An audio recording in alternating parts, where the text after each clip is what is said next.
Well, I've been slacking on the videos lately, so I decided for the month of October I gotta put up something.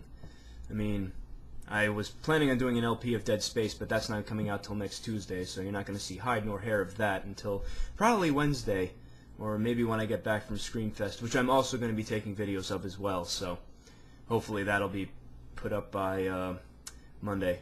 But for right now, I figured for the month of October, there's general spookiness about, so I figured I'd just read one of my favorite short stories of all time, and probably what I think is one of the greatest revenge stories ever told, and that's The Cask of Amontillado by Edgar Allan Poe. So I'm going to forego any further introduction and just read you the story. So, here goes. The Cask of Amontillado by Edgar Allan Poe. The 1,000 injuries of Fortunato I had borne as best I could, but when he ventured upon insult, I vowed revenge. You, who so well know the nature of my soul, will not suppose that I gave utterance to a threat. At length I would be avenged. This was a point definitely settled, but the very definitiveness of which it was resolved precluded the idea of risk. I must not only punish, but punish with impunity. A wrong is unredressed when retribution overtakes its redresser. It is equally unredressed when the avenger fails to make himself felt as such to him who has done the wrong. It must be understood that neither by word nor deed had I given Fortunato cause to doubt my good will. I continued, as was my wont, to smile in his face, and he did not perceive that my smile now was at the thought of his immolation. He had a weak point, this Fortunato, although in other regards he was a man to be respected and even feared. He prided himself on his connoisseurship in wine. Few Italians have the true virtuoso spirit, but for the most part their enthusiasm is adopted to suit the time and opportunity, to practice imposture upon the British and Austrian millionaires.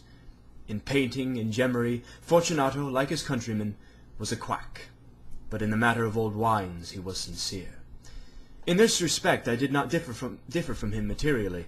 I was skilful in the old Italian vintages myself, and bought largely whenever I could. It was about dusk, one evening during the supreme madness of the carnival season, that I encountered my friend. He accosted me with excessive warmth, for he had been drinking much. The man wore motley. He had on a tight-fitting party-striped dress, and his head was surmounted by the conical cap and bells. I was so pleased to see him that I thought I should never have done wringing his hand. I said to him, "My dear Fortunato, you are luckily met. How remarkably well you are looking today. But I have received a pipe of what passes for Amontillado, and I have my doubts." "How?" said he. "Amontillado? A pipe? Impossible! And in the middle of the carnival?" "I have my doubts," I replied, "and I was silly enough to pay the full Amontillado price without consulting you in the matter. You were not to be found, and I was fearful of losing a bargain." "Amontillado?" "I have my doubts." "Amontillado. And I must satisfy them. Amontillado. As you are engaged, I am on my way to Lucrezi. If anyone has a critical turn, it is he. He will tell me, Lucrezi cannot tell Amontillado from sherry. And yet some fools have it that his taste is a match for your own. Come, let us go." "Whither?" "To your vaults." "Oh, my friend, no! I will not impose upon your good nature. I perceive you have an engagement." "Lucrezi, I have no engagement. Come." "My friend, no.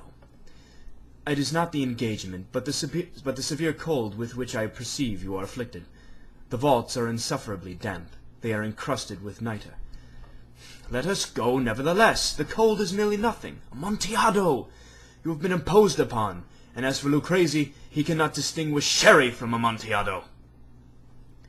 Thus speaking, Fortunato possessed himself of my arm, and putting on a mask of black silk and drawing a roquelaire closely about my person, I suffered him to hurry to my palazzo. There were no attendants at home. They had absconded to make merry in honor of the time, and I had told them that I should not return until the morning, and had given them explicit orders not to stir from the house. These orders were sufficient, I well knew, to ensure their immediate disappearance, one and all, as soon as my back was turned. I took from their sconces 2 flambeaux, and giving one to Fortunato, bowed him through several suites of rooms to the archway that led into the vaults. I passed down a long and winding staircase, requesting him to be cautious as he followed. We came at length to the foot of the descent, and stood together upon the damp ground of the catacombs of the Montresors. The gait of my friend was unsteady, and the bells upon his cap jingled as he strode. "The pipe," he said. "It is farther on," said I, "but observe the white webwork which gleams from these cavern walls." He turned toward me, and looked into my eyes with two filmy orbs that distilled the rheum of intoxication. "Nitre?" he asked at length. "Nitre," I replied. "How long have you had that cough?"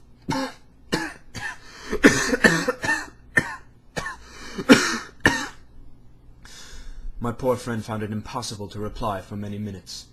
"It is nothing," he said at last. "Come," I said, with decision. "We will go back. Your health is precious. You are rich, respected, admired, beloved. You are happy, as once I was. You are a man to be missed. For me it is no matter. We will go back. You will be ill, and I cannot be responsible. Besides, there is Lucrezia." "Enough!" he said. "The cough is a mere nothing. It will not kill me. I shall not die of a cough." "True, true," I replied, "and indeed I had no intention of alarming you unnecessarily, but you should use all proper caution. A draught of this Medoc will defend us from the damps." Here I knocked off the neck of a bottle, which I drew from a long row of its fellows that lay upon the mould. "Drink," I said, presenting him the wine. He raised it to his lips with a leer. He paused and nodded to me familiarly while his bells jingled. "I drink," he said, "to the buried that repose around us." "And I to your long life." He again took my arm, and we proceeded. "These vaults," he said, "are extensive." "The Montresors," I replied, "were a great and numerous family." "I forget your arms." "A huge human foot door in a field azure. The foot crushes a serpent rampant whose fangs are embedded in the heel." "And the motto?" "Nemo me impune lacessit." "Good," he said. The wine sparkled in his eyes, and the bells jingled. My own fancy grew warm with the Medoc.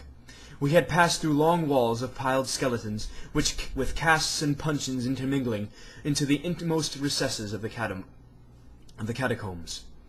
I paused again, and this time I made bold to seize Fortunato by an arm above the elbow. "The nitre," I said. "See, it increases. It hangs up like moss upon the vaults.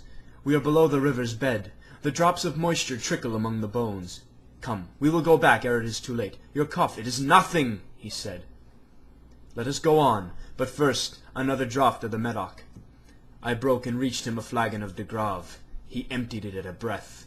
His eyes flashed with a fierce light. He laughed and threw the bottle upwards with a gesticulation I did not understand. I looked at him in surprise. He repeated the movement, the grotesque one.